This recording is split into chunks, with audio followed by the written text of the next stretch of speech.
Imagine you're in a cozy bar, the kind with dim lighting and the sound of clinking glasses.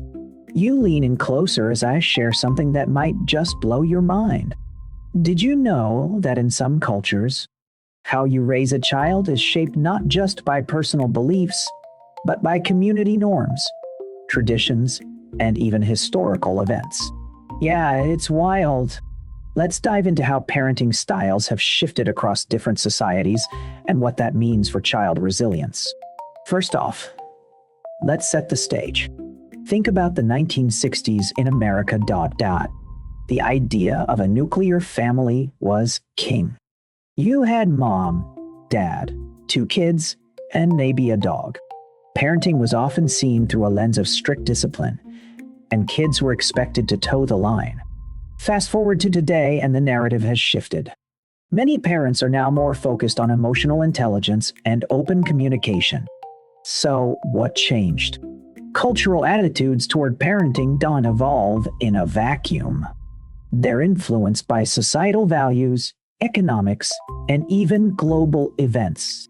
For instance, in Japan, there's a concept known as amai, which refers to the dependency of children on their parents. It's a cultural norm that promotes a nurturing environment, fostering a sense of security and resilience. Children learn that it's okay to rely on others, which can be a solid foundation for emotional health later in life. But let's not romanticize it. This dependency can also create challenges. In highly collectivist societies, the pressure to conform can be intense. I mean, imagine feeling like you have to live up to the expectations of an entire community. That can weigh heavily on a kid. The balance between nurturing and independence is a tightrope walk, and not every culture gets it just right. Now let's venture over to Scandinavia, where parenting styles lean heavily into egalitarian values. Here, children are encouraged to express themselves, ask questions, and even challenge authority. The philosophy behind this is simple.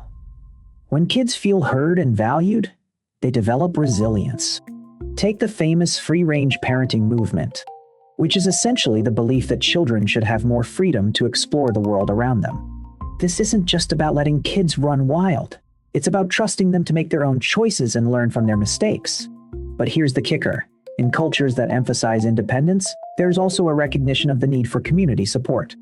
In Sweden, for instance, parental leave policies are designed to encourage both parents to engage deeply with their children.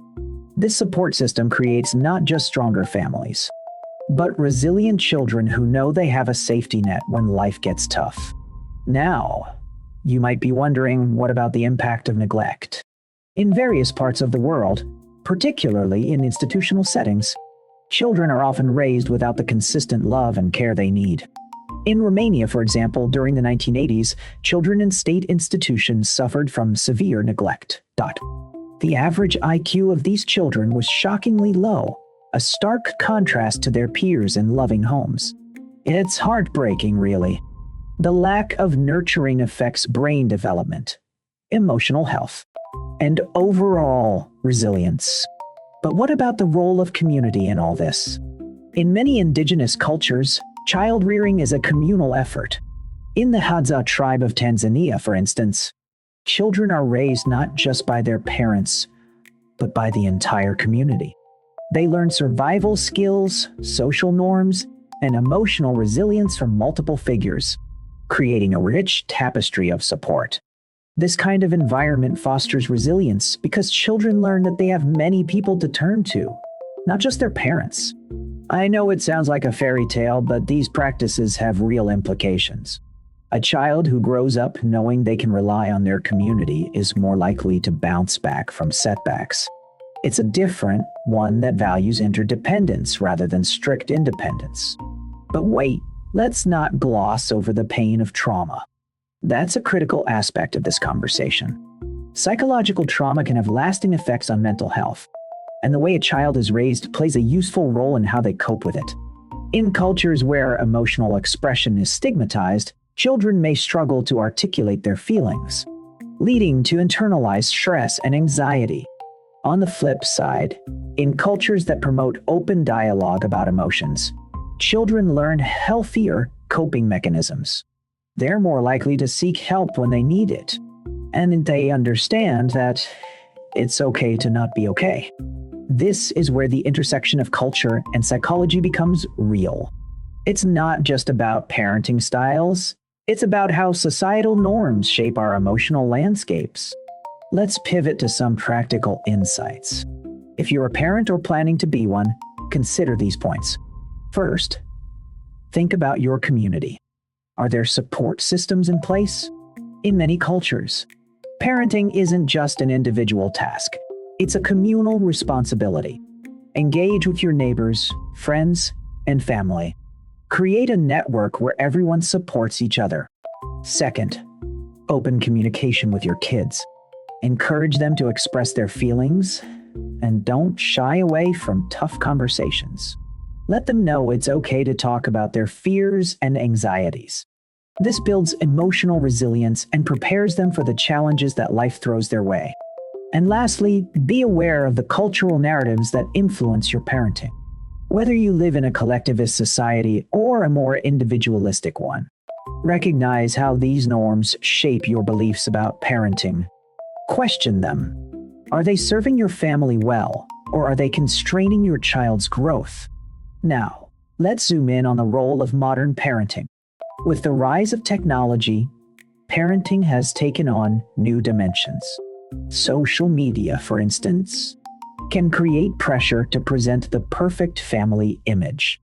But it can also serve as a platform for sharing experiences and advice, creating virtual communities of support. It's a double-edged sword. Really, navigating this requires awareness and balance. There's also the question of economic factors. In societies facing economic hardships, parenting styles may shift toward more authoritarian approaches. Parents who struggle to make ends meet might prioritize discipline and obedience over emotional connection. This can lead to a cycle of resilience that's based more on survival than on thriving. But here's the thing, resilience isn't just about bouncing back, it's about growing through adversity. It's the difference between simply surviving and truly thriving. Cultures that encourage emotional expression and community support this kind of resilience, allowing children to develop the skills they need to navigate life's challenges. So, what can we learn from all this? For starters, it's important to recognize that parenting isn't a one-size-fits-all approach. What works in one culture may not necessarily work in another. Understanding the nuances of cultural attitudes toward child rearing can help us create a more supportive environment for our children, no matter where we are in the world. Now, before we wrap this up, let's take a moment to reflect. Imagine a child in a nurturing environment, surrounded by a community that values their emotional well-being. They learn resilience not just from their parents, but from everyone around them. Contrast that with a child raised in isolation where love and attention are scarce. The differences in their emotional landscapes are stark, and those early experiences shape who they become. As we move forward, let's think critically about our parenting practices and the cultural narratives that inform them.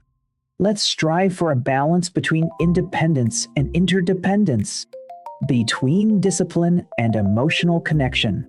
Because at the end of the day, it's about raising resilient children who can navigate the complexities of life, armed with the tools they need to thrive. If you found this exploration of parenting and resilience interesting, hit subscribe. You don't want to miss what comes next. And hey, if you're a parent or planning to be one, take a moment to share your thoughts. What cultural attitudes have shaped your views on parenting? Do you feel supported by your community? Let's keep this conversation going. After all, understanding how cultural attitudes influence parenting could lead to better outcomes for our kids.